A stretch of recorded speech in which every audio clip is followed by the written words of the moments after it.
dabble in the Neurolytics, Neural View, Lead Sort, all those different things. So with us, our product managing team, these guys handle each. I mean, we guys got 8 or 9 different products you guys are all plopping through. I mean, some of the things you've seen already, superhero sales book, our playbooks and things like that. So that's part of it.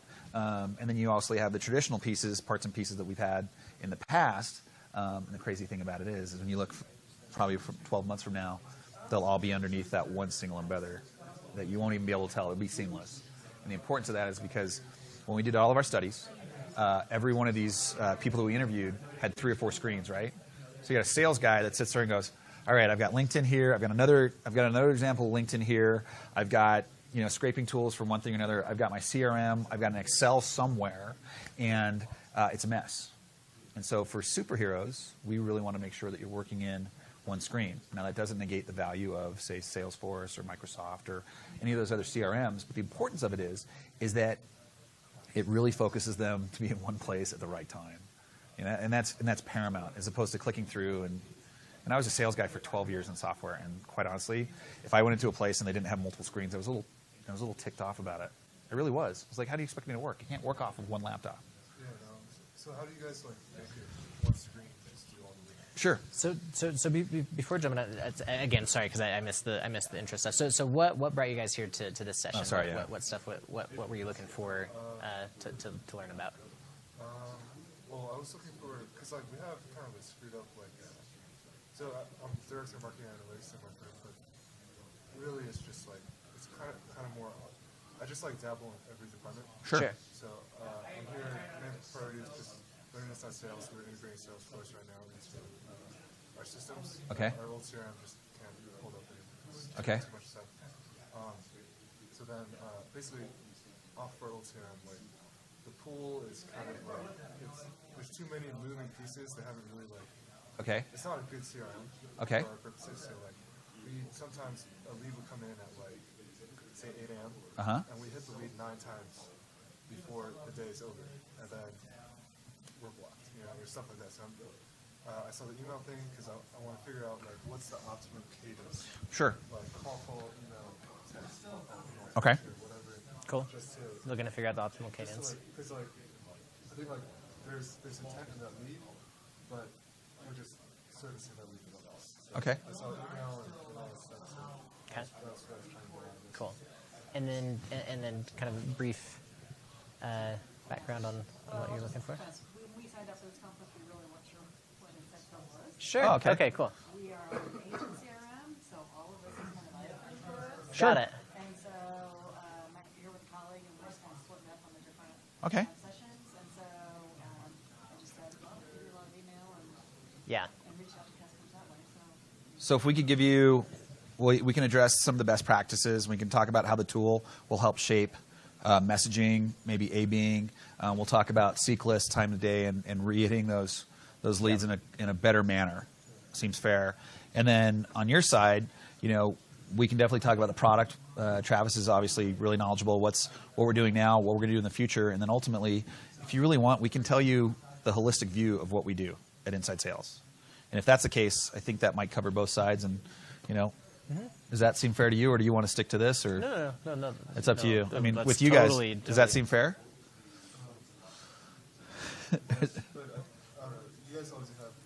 We don't care. We're good. Yeah, we can. We can figure this out. We can switch things up for sure. Do we have to record this for them? Is that the obligation? I think, they're wanting something recorded, but I think we're fine to freestyle however we want. If you're on the flip side, if you're looking we can present to you what we have and see if that works for you, but we can just tailor it. It's your choice. Are you looking at that product? So you probably want to back to we have to. Well, I took a class with the product. Unless you guys are talking about a specific product. Well, we're talking. We're going to show you a little bit of the roadmap with campaigns and some of the things that feed into Salesforce. So for vision, all around email and email tracking.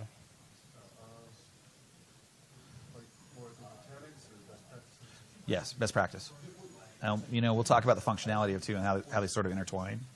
Because here's the thing: when we talk about email tracking, it's not just, quite honestly, to be honest, the idea for us is that it's art and science to email, right?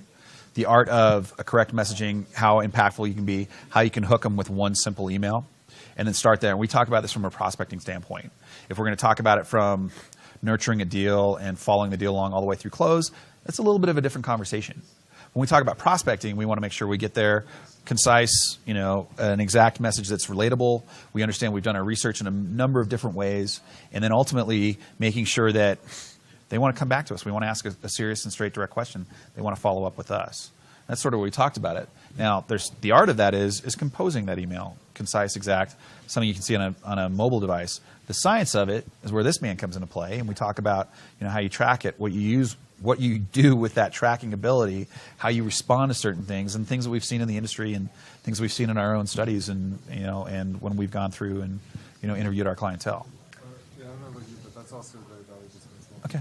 Let's, as I'm thinking about it, let's do run through this, and then we can just jump out. Does that sound fair to you guys? We can just jump out when we need to. When you say concise, what are your studies telling you? Is it So here's the crazy thing: when we look at emails, there's a couple things for prospecting you need to do. You need to make sure you have a captivating introductory line, right?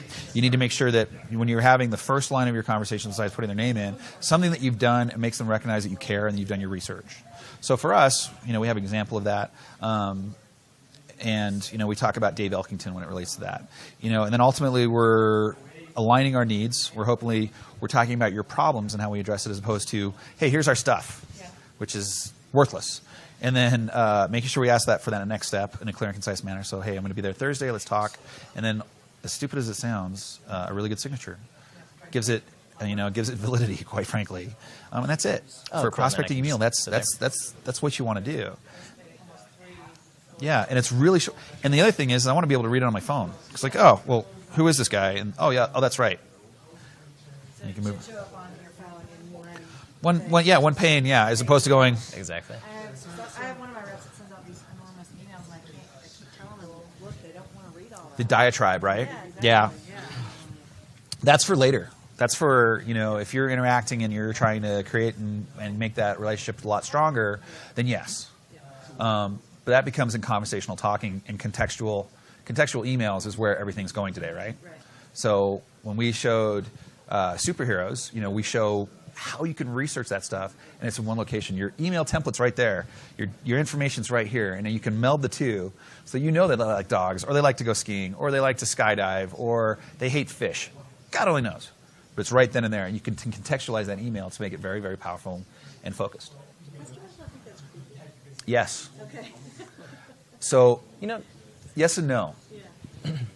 Sorry, go ahead. That's a good question. So we'll kind of talk about that, because the question is personalization and is reaching out at the right time. I guess there's the creepy factor versus the useful factor. And what I think, again, we'll talk about this a little bit more, but I think what we found is that usefulness and relevance outweighs the creepy factor. It's kind of like Google. The fact that it knows what you want, it's kind of creepy, but it's also extremely useful. You know what I mean? Because you can just get what you want faster. And that's in a sense, as a sales organ, as a sales rep, what you're trying to do as well. You want to give the prospect what they're actually wanting faster. We are lucky enough that the majority of organizations we sell to are somewhat selling organizations. So my previous life, I sold into tech. I sold to CTOs, and it was protection email. And the crazy thing is they're a completely different conversation. With us, if you get a hold of a person, they've opened up an email, and you call them right at the same time, changes everything, and they love it. Yeah. So a little bit of background on this. We talked about how we'd kind of go over art and science of things. We won't dwell on that. We talked about your guys' purposes. Hey, can I get you guys to go that way? Again, we've kind of gone through this, but we can there's tailor not much this of this anyway. We're to just both trying of to your organizations. How record many reps Thanks. are in your org that you're working with? Selling, we have about 40. Okay, cool, awesome. And then for you? 4 sales development in Utah, and a team of 6. Got it. Okay, awesome, cool. So hopefully, in both of these different scenarios, we can kind of tailor to those things. So sorry, I'm just going to jump through these things. So a little bit of context. What what we're seeing in the industry, and this is something I actually think is important. This is something that Dave had in his keynote, and then he ripped it out because there just wasn't time. But is the whole point of the evolution of how prospecting has worked. So back in the day, as a sales rep, it was all about personalization, right? You'd have the little Rolodex and keep track of people's birthdays and whatever. And then we kind of evolved into an inside sales model, and we went more towards scale, a preference towards scale. Things like phrases like spray and pray and smile and dial, and you know what I mean. Those things kind of came to light. And now what we're finding is people are kind of backing away from that and saying, "Whoa, okay, we went real hard in that direction, but we need a little moderation." And so we're trying to find the best of personalization and scale at the same time. And so that's what we want to talk about today from an email perspective and from a prospecting perspective. So that's to give you the idea of the personalization piece. If you were at the keynote, Elkington is all over the place. I mean, the guy he's on Bloomberg. He's all over the place, and quite frankly, he probably receives 1 billion emails a day. If you want to send him an email about the business, what you want to sell him, what you want to pitch him, that's great. But believe it or not, the hook to him is the Do Good Foundation. He truly believes in business relationships are better and stronger if you have similar philosophies or value statements, and one of them is do good. He took him a while to realize it. Mark Benioff does it too. We give 1% of our top line revenue and 1% of either our products or our time to it. We fold boxes. We each get a day off to do good. And if you can obviously sort of tug at that heartstring with Dave Elkington, he's willing to read your email a little more, right? So that's that personalization piece. Now, for the scale side of it, obviously we want to make it, and this is a caveat to realize, you do have Marketo, you have all these things out there that are marketing automation. The big difference of what we do with Vision and the tools from emails is we are laser focused. Believe it, or imagine it in a sense that it's a marketing tool for a specific rep. Okay, your rep is in charge of their destiny in a certain respect. They want to focus on an organized list. They want to focus on target audience, and they use Vision for that. As opposed to your organization going, all right, we're going to shoot out an email telling everybody that we've now got Pepsi Cola in our stores for $12.99. That's the big difference. Right. Okay, so that's really where we see the combination of personalization and scale. We still have the ability to reach out to a pretty broad audience, but not the tens of thousands of emails. And we have the ability to personalize each of those and use tools to make sure that they really, really believe and feel, and in most cases they are, coming from a real person. Yeah. So the personalization aspect of it, is that built into the software? Yeah, so I'll show you that just in, we could jump into it. I'm trying to think what would make most sense. Yeah, we'll show it to you. We'll show it when we do the campaign piece. In just a sec, yeah. Absolutely. Yeah, we'll show that to you in just a sec. So were you guys in the keynote yesterday? Or excuse me, not in the keynote, the one after the keynote with Tony Rodoni? So he's talking about how sales reps need to be mini marketers. Right? Yeah. That was one of the trends in the industry that he's seen. And so that's something that we found as well and are trying to support with the tools. Talking about personalization, we kind of know what that is. I'm gonna jump past this. So a couple of ways that we can help in the personalization process with one of the tools and email and Vision. So what Vision does is it tracks who opened your email, who clicked on it, who downloaded your attachment, and so forth. So one of the common questions that we get is, how do I follow up on someone when I see that they open my email? What do I do in prospecting line? Is it too creepy if I follow up then, and so on and so forth? So and the benefit of salespeople is that they don't find it creepy because they love the fact of the functionality. To give you an example, and this is sort of, I'm an absolute contextual storytelling seller. So he's the facts, I'm the story. So my SDR, I enable him with my target list. It could be coming from partners, it could come from Salesforce, people that they think might really want our solution, right? I go through and I do a lot of research to find out who we want to target. Account-based selling is the catchphrase right now. So we want to target the organization, but we're going to pick out who we're going to fit to. The personas within that are also really important of how we shape our message. If we're going to target C-levels, it's very different from targeting directors of sales or VPs. It really does change. And so I enable my SDR to go after the right people. Now, what happens is he shoots out his emails. They're all crafted to who we're targeting. And when someone opens up an email, he can see where it is, and he gives them a call. Now, the benefit to that is he knows that they're usually at their desk or they're doing something besides sitting in a meeting right now. If any of us got a call right now, we'd be like, who is calling me during this thing? They should know better. Or you pick up and you think it's important. It's like, hey, you got 10 minutes to talk about this? No, I don't. Click. So the value statement there is that, oh, one, I'm top of mind. Two, they're looking at something, and I can have an educated conversation about what they're looking at because email tracking does that. Yep. And it's contextual, right? And they go, oh my gosh, this is perfect. I do have a couple minutes because, in fact, I'm looking at an email or I'm surfing, I'm surfing your pages or I'm looking at your pricing list or I've downloaded an attachment. That's really where the power is.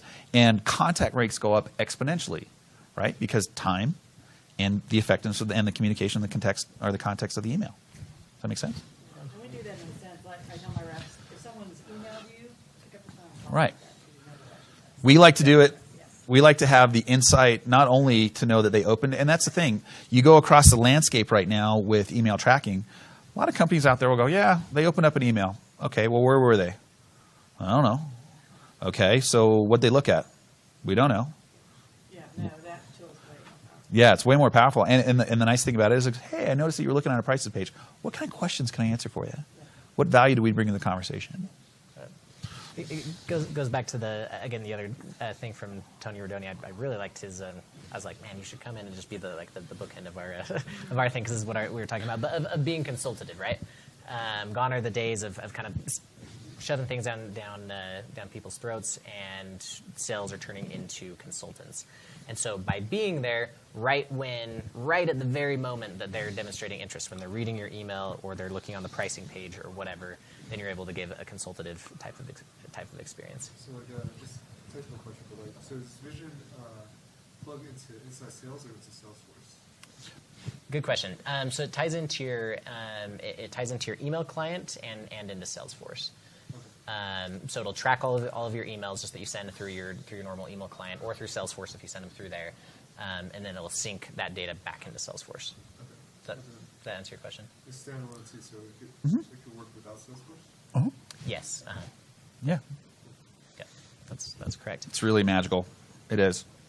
As a sales guy, like I talked to one of our newer customers recently, and he goes, yeah, we were transitioning from CRMs and this, and all my sales guys got pissed off when we took Vision away from them. That was the first thing they asked for, which sounds like a sales pitch. I know, but it's really true because it gives you so much insight to what your prospect's doing. Yeah, especially especially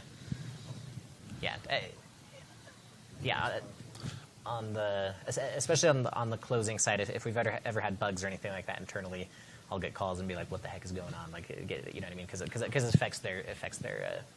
I mean, if you're sending out loan documentation, or you're sending out attachments or links to those loan documentation, the crazy thing is or you're sending out an offer to a prospect going, hey, we can offer you X, Y, and Z for this price. Here's the contract. Your T's and C's need to be signed, and here are your numbers to send to your finance group inside your org. If we've ever engaged with any of those people inside your org, we know that specific person gets it. If we haven't, we know that at least it's moving around your organization, which is really sort of powerful. If it's just sitting somewhere, guess what? You probably need to get on the phone and figure out what's going on. Cool.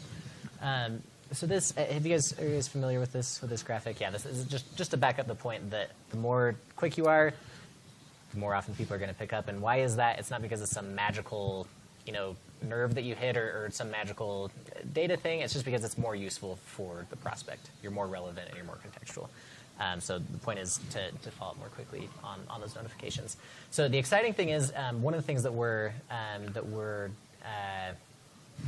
adding in Vision right now is this Salesforce sync. So currently we've, I guess, for you guys that aren't, if you're not using it now, you probably don't care about the history. But what we're adding is we're going to sync all of these opens and clicks and downloads into Salesforce, so that those can be used in connection with our dialing technology. So that not only can you follow up with someone immediately, but if anyone fell through the cracks, you can make sure that you have your reps call on everyone who opened an email yesterday, or everyone who's visited the pricing page today, and so on and so forth. Does that make sense? Yeah, yeah. So talking about the sort of the engine behind that, The dynamic seek list, this isn't even without Neurolytics. This is just talking about dynamic seek lists. And what dynamic seek lists do is based on your criteria can set priority. And they can set time of day to take certain activity. So as Travis says, like, oh, anybody opened up the email yesterday, we're going to call between the hours of 10 and 11 today. Great. And it does it all for you. And the crazy thing is when we roll into an organization, one of the strangest adoptions that we tend to see is people just trusting the engine. And it's trusting oh yeah, I should just call this next person. That's what my job is, to click next. And that's one of these are the last adoption piece. They're like, oh, do I trust the engine or do I not trust the engine? But as soon as they get somebody on the phone, like, oh my gosh, this is amazing. So that's really one of the things we've seen more and more. Yeah. How about reporting? So like, if I just want to know like when are people opening up my emails, for example, because you guys have that data, do you guys export it in like a usable format? Yeah, that's a good question. So we don't. What we have just standard currently. It looks like I got logged out. What we have standard currently is some reports. You look nothing like a Sherry Jackson. You know, it's just one of those. Just one of those things. Oh, geez, sorry. What we have currently is reports around which of your content is most effective and which of your reps. Oh man, it's.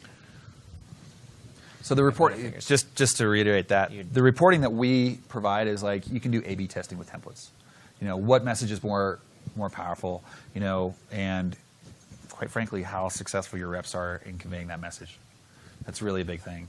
And you can also look at the activities of your reps, which is important when you're trying to manage activity rates, get more information out there, what you're saying, is you're saying the right thing.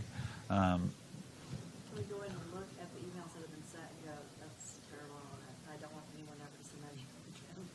Yeah, that's good. That's a good question. So within Salesforce, not only will we send over the opens and the clicks and the download data, but all inbound and outbound emails are synced to the contact and lead records. So as a sales manager, you can go in and get what we hear a lot is that it really helps with forecasting because you get, like Dave was saying, you get people with happy ears or whatever, and you can just jump into the record and see what the entire email conversation has been, kind of straight from the horse's mouth rather than getting interpretation on top of that. Stop touching that thing. Yeah. Yeah. Is this making sense to you guys? So we're on a lead in Salesforce. As you can see, this is synced in, and then what Inside Sales does is it'll say you'll click on this next record button. It'll pull up the next most relevant record. In this case, it'll pull up other people who have opened an email in the last 24 hours. Does that make sense? Do you short that time frame to like? Yeah, that's just as part of it. So you'll set up criteria and just say, I want to pull up people who fit X and Y and so the other thing to remember too is that you can get notification pops when anybody opens up an email, or when they visit your website, or they go to X, Y, and Z. We could do like, okay, so people on this specific list, as soon as they open an email, I want a notification. Sure. Yeah? You can get notification from anybody that opens up anything if you want. Yeah. Yeah. So the notification piece is something we've had for quite some time, and usually when you have your Outlook and it's just a pop-up bar, you'll see the activities coming through. It's something very similar that you looked into when you saw playbooks, when they said, "Oh, Jim Steele opened up your email, and here it is." That's what Vision does. So yeah, absolutely, because we think speed to call, paramount. 5 minutes or less. That's what you want. Yeah. Yeah. So the dialing portion is just a rules-based thing, and so you can set it up however you'd like to. Yeah, and we've made it to the point where it's very, very easy to navigate. When we first rolled it out in the rules for Seekless, we gave you so many options that by the end of the day it's like building a report in Salesforce. They can be murderous, but people that do it very, very well. I don't get it. Seekless for us, we've realized that you don't need all those customizations and all those different options and Boolean logic. We just make it really easy, slide things over, give it a title, and move on. Cool, great, awesome. Well, I'm gonna just get up again. So I guess that gives kind of an overview of how to follow up on notifications and kind of how we view personalization and scale in that sense. And then the other You just broke the interweb. Probably did. The other area that we often get questions on is like you guys were talking about earlier is how do we compose better emails and how do we help our reps compose better emails? I think there's some trepidation always on the management side of just like, man, I don't know what the heck is getting sent out. You know what I mean? Like who knows what messaging is being sent out. So we're going to talk for a sec about how to just general best practices. Yeah, so general best practices, and these are based on not only, as I said, I shop a lot of our competitors, and we look at their best practices all the time. And there really are some big names out there that do a very, very good job on email. Are they the best solutions? Certain scenarios, maybe yes, but they don't do everything like we do. But to give you an idea, I'll just rehash this. The idea is that, one, obviously having a very compelling subject line. We use the example. You want to put up the Jim Steele? We'll just use that example. You go one more over. Oh, sorry. So we're targeting Jim Steele. So you guys knew Jim Steele is the guy from Salesforce, IBM, pretty much every big company on the planet. And we actually sat there and instead of talking about Accelerate 2016, it's relevant, it's current, prudent. He's probably looking for some accolades about something that he just put on. And we also want to make sure it's like, hey, by the way, I hope Leonard Skinner just killed it. Why not? It's fun, it's lighthearted. Oh yeah, Leonard Skinner was awesome. We talk about, I'm giving a reference account from Dave Allen. We're talking about, IBM.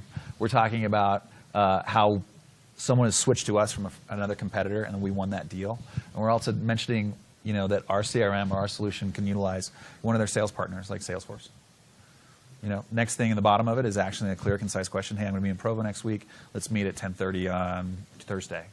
The big thing that when we talk about the question there is a lot of times like, hey, when can we meet? Hey, what's the best time for you?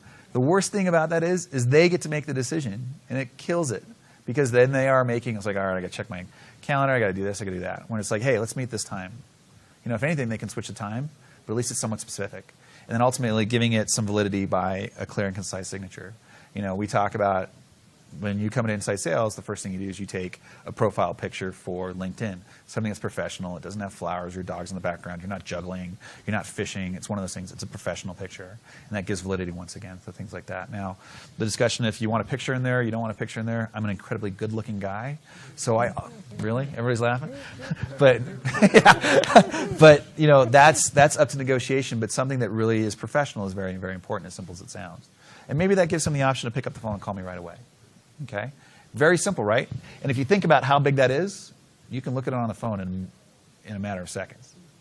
And all he's got to do in terms of best practices, I feel like the trend of email is especially for bigger firms, it's like HTML over this like personalized text.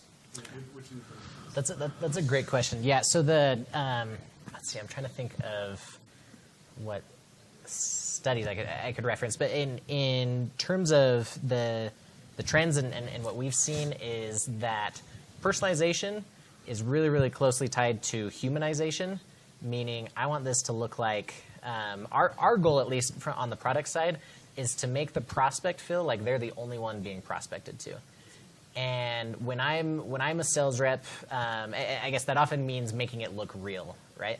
And so if I'm a sales rep, I'm probably not going to type out some HTML or include, you know what I mean, unless that's just part of the big machine that I'm a part of. So anyways, short answer to that question is we're seeing by far that there's higher open rates and better responses when it looks more human and when it looks more simple and staying far away from images, HTML, and all those things, and just simple plain text. And once again, you remember, you start throwing pictures and images. How does that come up on the resolution of a phone? Are they scrolling through and like, oh crap, it's on the right, it's on the left, I can't find. I got part of the word. I mean, that's the problem that you run into. So simply, simple messaging, clear and concise message, some context, and make it focused on, laser focused on them is important. Yep. Yeah. And I mean, we can send some of these things out afterwards. But this is from best practices, and this is also from, as we're trying to build the product. I've sat with at least over 100 people in the last several months, and it's really interesting to see who knows what they're doing with email and who doesn't. And this kind of comes from that as well. That the best ones are personalizing that subject line. They're getting some authority from, you know what I mean, from mentioning someone, some common connection. They're mentioning a competitor or an industry peer that uses the product already, and then they're doing a personalized message with all of that in just an easily consumable format, like Magaji was talking about. Yeah. So that's. So for a prospecting email, you find it's better to have a personalized subject line than to say something like special offer expires. Special offer is a killer. Okay. To tell you the truth. Hey, I hope this goes well. It's a killer. Free is a killer. There's a lot of things. There's a lot of catchphrases out there that they sound like such a good idea at the time, but the reporting on it is absolutely to the contrary. Yep. You know, because think about it. Hey, special offer. Okay, well, how many people did they send this out to? As opposed to, we've done our research on you. We've studied it. We know what's happening in your week. And quite honestly, a lot of times your guys are going to sit there and the first thing they're going to do is going to go to LinkedIn and see that they're the CFO of something, and that's where they're going to stop. We should really be thinking about the web presence these people have. Do they have a blog? What are their major interests? As I said with Elkington, it's his Do Good Foundation. He's passionate about that. Even, you know, this is his baby. The company is his baby, and it's his vision. But just as important is how he's going to affect, you know, generations to come by educating girls in tech, educating kids in the state of Utah in tech. And these are paramount and important things. So I guarantee you there isn't a cookie cutter template out there that says, hey, Dave, we want to know how, you know, meeting with the governor about his, you know, your technology initiative really went. It doesn't exist. It's personalized. Yep. Cool. Yeah, that's a great question. So I think the question then comes, comes after that of just, if we're going to personalize, that does take more time, right? So how do we still reach the scale factor? How do we still reach out to enough people? And this, by the way, is something that's not going to go away. This is something that you're going to see more and more from us, is helping you personalize and helping you personalize faster. That's what some of the was demoed in the Superhero project, and things like that. But I'll show you just a quick demo of something that we have right now that can help with this. Dude, you're 0 for 2. That was better that time. Are you guys, does it sound pretty, I mean, we just want to make sure you. It does sound powerful. Okay, good. I'm guessing the mechanic is some type of text insertion, dynamic text insertion. Yes, yeah, currently. So let me show you how that would. See, he's the brains. I'm the good looks. How that would work right now. Oops, sorry,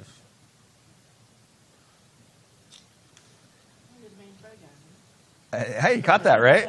Well, it's Spud's Inc., you know? We're the potato people. It is so hard to write an email about something that is purely fantastical. Yeah. Okay, let me show you how this would be. So currently, so how we do it is dynamic text insertion.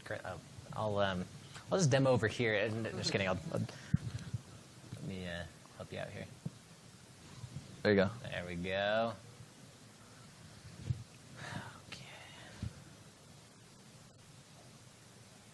It's weird because it was up just a second ago.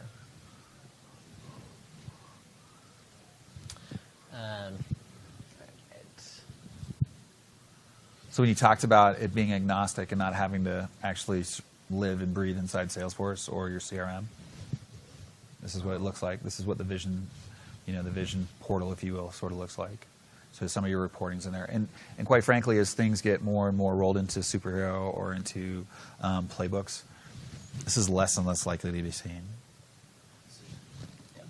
Yeah, exactly. So I don't know if you didn't see, because I didn't show you, but so this just lives inside your Gmail or inside your Outlook. They look fairly similar. Obviously, it's just different UI. So we'll make some changes here so you can insert templates, and then what I'm going to show you is the ability to send out these small sales campaigns.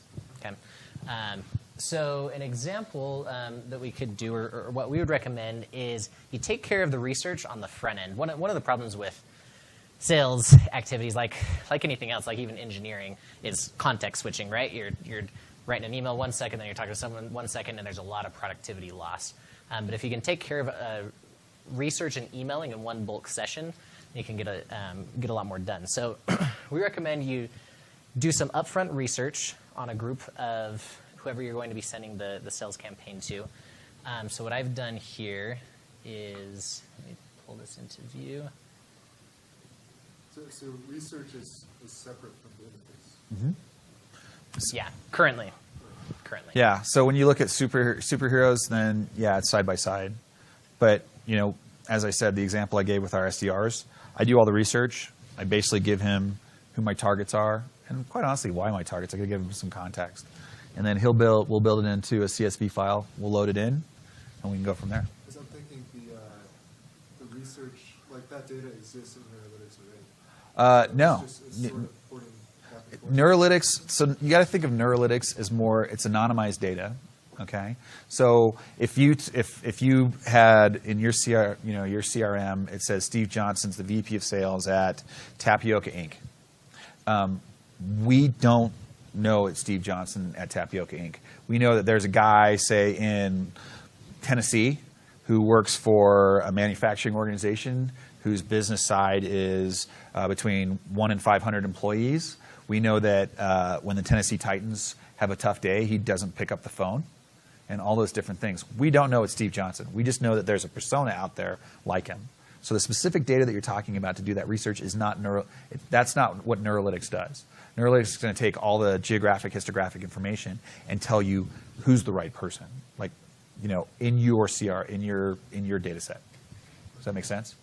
So that anonymization is what allows us to collect data from all of our customers and then say, according to this profile, this person is perfect to call right now. Yeah, I mean, think about it. If you gave us your data set and it was like, oh, Steve Johnson, well, what's stopping us from giving your competitor all of your data?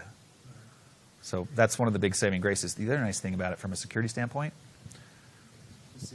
yeah, you see a bunch of information like, oh, there's a guy in Tennessee that might buy on a Thursday if the Titans win. Okay. Let's find that guy. Yeah. All right. Albert Abrahams. No, it's not him. So yeah, that's another big part of the reason we do it. Yep. Yeah, that's a great question.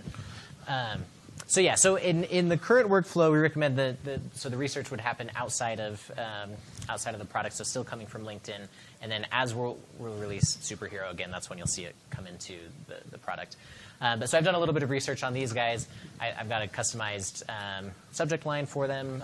I've got a customized kind of personal opening line, and then so on and so forth. So let me show you how this would look in the product if I can find my mouse ever. There it is. All right. Oh, I see. Okay. Yeah, so what we're going to do is we're going to just upload that list. So if it comes from Salesforce or your own custom CRM or whatever you guys are using for the time being. And then what I can do is I can compose my my message from scratch to be sent out to these guys, or I can use a template. So what I'm going to do in this case is, You guys are going to be hearing a lot about Spud Logic in the next years to come. It's going to be the next unicorn it's gonna be in the IT world. We were joking that really could be that sounds like a Silicon Valley company. If you hear about them, let me know because I'm going to sue them. Yeah, you need to Spud get that. Yeah. So as you can see here, it is just a merge field language we have going on. But what this is going to do is we're going to be able to have a personalized email for each one of the recipients, for Jim Steele, for everyone going down the list. So I can come here and I can preview and see how things are looking. So it's going to say, hey, Jim, talk about the Accelerate conference, that exact email that Magaji just showed us. But then for the next recipient, hey, we just heard from Kirk also at Accelerate that it's a different company, it's a different competitor that we're referencing, and so on and so forth. And so for every single one of these recipients, they're going to have a personalized message that includes research about them. It's going to open at the same time to every person. That's a good question. I didn't catch that detail. Good point. So you'd want to stick that in your. I can be more places at the same time. Yeah, I don't know about you, but I'm very temporal. That's a good catch. I didn't catch that as us. I would argue out of those 5 people, they'll all pick a different time. If they're sales guys, they always want their choice, not yours. But that is true. Yeah. So You're going to send it to more than 5 people. oh yeah, send it. Yeah. We, when I used to do it, when I used to use Vision as a sales guy, I would usually cap it off at probably about 100. Let's be honest here. If you're a sales rep and you're handling more than 50 accounts in your pipeline, I don't know, it's difficult. It's next to impossible. And quite honestly, it's usually a trigger to your manager that you're doing something wrong. Yeah. So. And that's a good thing to highlight is the point of this is not to facilitate spray and pray or whatever, but the point is that you target a specific persona. So I want to target CROs that have these attributes and these other attributes, and then I want to send this mini campaign to them, and I'm going to automate my follow-up emails that are going to be sent to them. Yeah, which we can do that. You can do touch 1, touch 2, touch 3, and talking about those cadences that you're mentioning. So here's the thing, and I'm going to argue a point for our product now. Okay, in a lot of the competitive studies that I've done and shopping, guys out there that really hang their hat completely on cadence. There's some pros and cons to it. The pro of it is that you can get somebody sitting in front of a desk, and maybe on day 2 or 3 they can send out a bunch of emails, and they can make some calls. Okay, and they have a script in front of them. That's fine. The con to it is one, what do you put in the cadence? Are you putting everything in a cadence? Are you putting certain personas in a cadence? How are you sorting that? That's a problem. The second piece is what happens if there's no contact in that cadence? If no one responds to anything, and say you buy your leads, say you buy your leads for $2 a piece, or you buy a chunk for $1,000, and you're spending $10,000 a month on marketing. At the end of that cadence, what happens to the lead? Does it go back into a nurturing thing with Marketo, and then you're right back at square one? Or does it just fall off, or what? So with seek lists and having to be able and getting that engine behind it to make sure, like, all right, I need to contact this person because of these reasons, that lead always has value. So I think seek lists are far more powerful than cadence. So when you look at playbooks, you look at superhero, even if there's a cadence in there, guess what? We still use the power of Neurolytics to make sure we're understanding who we're targeting. And it's a massive, massive difference. And we've seen that. We've had clients go, oh, we really need this tool. And they go out and use it. And they go back, well, what happens to all my leads? And I'm like, that's on you. That's not on us. So they come back to us time and time again for that. Cool. So the application for me would be pretty broad. It's just initial ISC, so initial sales contact, I believe. So initial contact. We just really want to get them on the phone. Yeah. So right now our cadence is literally dial. Yeah. Okay. So why wouldn't we could use seek lists to augment that day one. So we'd segment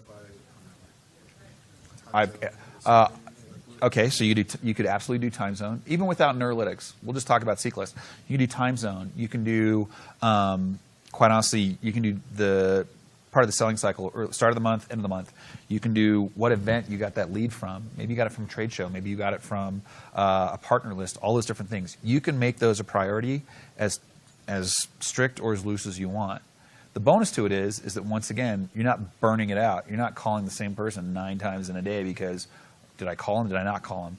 Did I call Abernathy at the beginning of the day and then call him at the end of the day? What did I do there?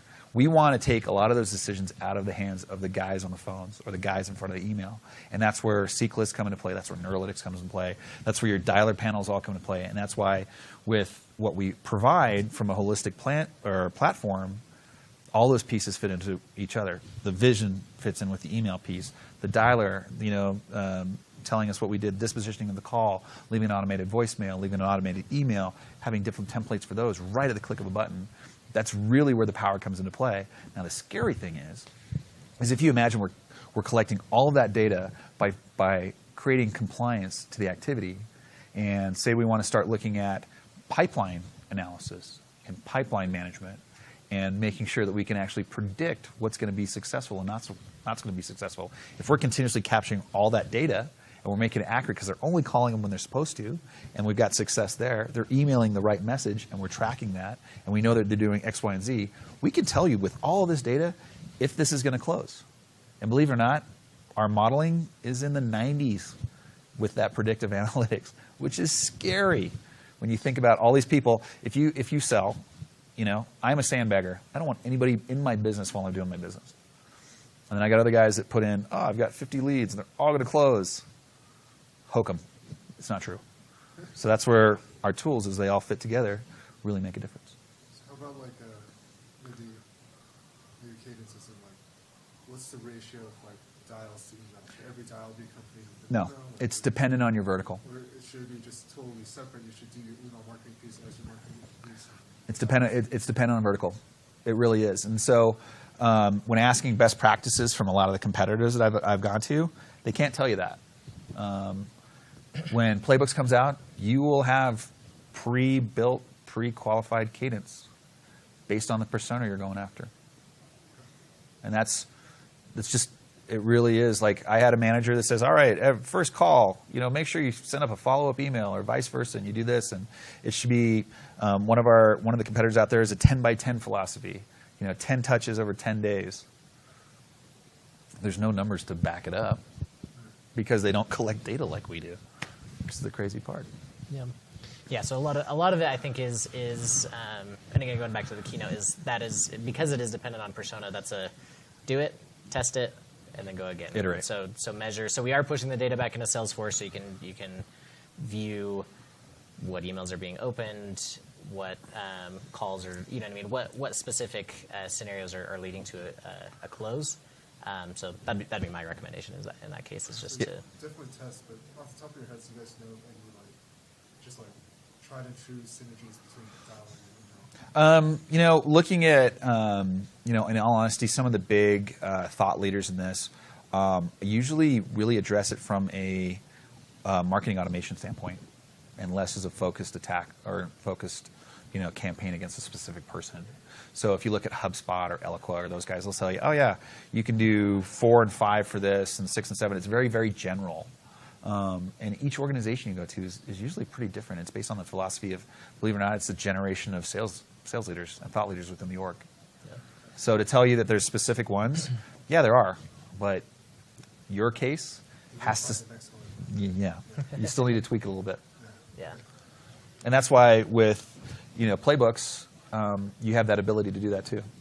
You can test out all of our templates if you want, and they go, you know what, this one works right, but my guys are having a little more success this way, and we're going to add a call here. Perfect example. Do you send an email on Wednesday before Thanksgiving? Because you should. You should? Yeah. Really? Has a high open rate. Why? I feel like our sales definitely dip. Your sales would dip, but you're because there's no one in the office. But people are trying to get through all those emails before they take 3 or 4 days off. Best time to send an email on a Sunday is after 9 o'clock. It's crazy. But all these little things, but maybe your organization, maybe the way that you guys look at it is a little different. But the generalities, those are some basic rules. Yeah. You guys sell to what size of organization? SMB. Small businesses. So we actually focus on startups, less than 2 years of business. Got it. So our loan amounts generally, it's for expansion of working capital. Doesn't really go over 200K, but we do have the ability to do it. Got it. Yeah. So to relate to that, I used to work for Paychecks, and initially when I started with them, I dealt with all the mom and pop stuff on Main Street. Similar business, right? Similar business side. Small employee count. They're looking to get up and running. They have to be really smart. They're bootstrapped, quite honestly, and trying to convince them to spend $1,000 a month can be pretty difficult. Paychecks is one of our clientele. And if you look at the success in contact rate and the success in sales, purely for the fact that we've automated a lot of things and we've given those, hey, call this person now, call this person this time of day or this time of week, makes it a lot easier. So the use case is there. It's very, very there for the size of business you have. It used to make my job easier, I'll tell you the truth. What kind of questions can we answer for you? How are we doing? Sorry. It's 2:50. Oh, there you go. What does that mean? We're supposed to end now? We're supposed to end. Any other questions before ending off around vision or the rest of the platform? Just one more question. Sure. You guys ever heard of Google Correlate? Google Correlate? I actually haven't. I haven't heard of Google Correlate. It's basically you type in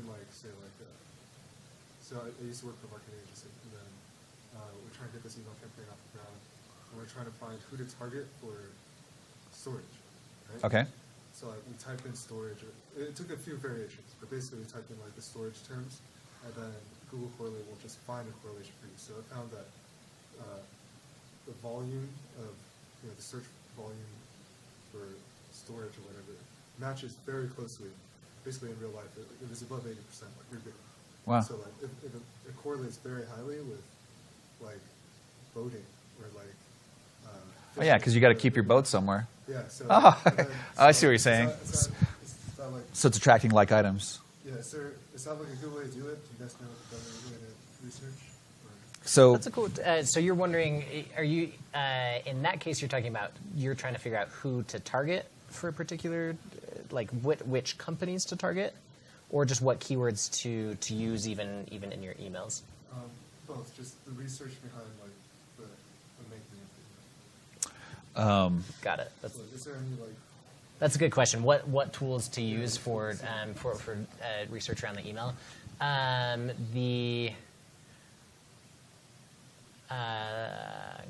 I'll give you my official answer, then I'll give you a non-official answer. How about that? So, official answer is, I mean, LinkedIn, and this is kind of official and non-official, but LinkedIn is always going to be a place to start because you're going to get title, you're going to maybe get some baseline interests there, and then Twitter might be after that, and Google News might be after that. And there are, however, so this is the maybe not non-official answer, but there's some tools out there that will aggregate information like that for you. Two of them that I know of are called Ghostery. You've heard of Ghostery. Ghostery and Charlie App is another popular one, and they'll kind of gather up some of that information, kind of in the background. So there's some tools. There's some tools like that. One of the things on my list is to put together kind of a research template that we can spread out to our customers of just how to streamline this whole process, because it's a process issue, right? It's how do we do this and how do we do it effectively and repeatedly, and so that'll be coming out soon. But yeah, those are two things that you could look at. But essentially, it's iterative. You have to just test it. yeah, I mean, every organization that I've worked for as a sales guy, they go, all right, here's your patch, good luck. It's really what they do. You're like, well, where do I start? One company uses ZooInfo, one company uses data.com, one company starts with, I'll make sure you've got Navigator for LinkedIn, and it goes back and forth. In all honesty, the more context you can have as the person you target, like, oh, well, it's boating. Well, maybe this guy, do they all have boats? Do they not have boats? Like, if I was going to target Draper, Utah, I'd figure like 60% of the people that live in Draper, Utah have a boat. They can't pay for them, but they all have a boat in their driveway for some reason. I don't know why. It goes along with the tribal tattoos or something. But that's the idea when I was framing and shaping emails, and that's the idea of really contextualizing what we're talking about, because it has to be human. It has to absolutely be human, because it's like, oh well, hope you're doing well. Delete. All these things. There's so many catchphrases out there, and talking about marketing automation changes it when you become more and more specific. And in fact, that research has to be more and more defined. Oh, thank you. Yeah, yeah. There you guys go. Listening to you. Yeah, there we go. I know, right? So I hope we answered some questions. It's funny. We wanted to start this off today by talking about Vincent van Gogh, of all people, because there's a study on in fluid dynamics about turbulence, and you've both seen Starry Night, right? So Starry Night is the artistic example of a turbulence model, and the Impressionists used to use it and paint stars and water with luminance, so you could see and your eyes would track and follow the light around. And believe it or not, they've never actually figured out a perfect model to analyze and describe turbulence, but Vincent van Gogh painted it when he cut his ear off, and yeah. So we talk about it when we talk about art and science, the art of writing an email, and the science making sure that you iterate, you learn from your successes, you learn from your mistakes, and you're continually using the math and science that we can provide with our solutions to get better. So speaking of your solution, is there like a licensing per user for users? Yeah. So with Vision's included in all of our parts and pieces of our platform. There's 3 different levels of our platform, and you can buy Vision by itself. Okay. In any SaaS model, it's always per user per month. The functionality ranges all the way from Vision standalone, all the way through to having Neurolytics behind it, and running with the rest of our tools. The benefit of having them feed into Salesforce now or your CRM is that it makes the tool even smarter as it goes forward. Then what's like an average cost per month? For Vision alone, I think we're looking at 35, anywhere from 50 to 30, 35 to 50 bucks. I think we've got on promo right now. And then, you know, if you start looking at the platforms, they start off at about 100 and they go up to 300. And if you want predictive analytics for Pipe, that's another $100 on there. So. And all that's per user? Yeah. Per month. Yep. Yeah. We're on promo right now actually for 25. Yeah, there you go. 25 a month For Vision, for yeah. Vision standalone, and then but then there's the larger package Yeah. that include the dialer and Yeah. everything. That's fine if I grab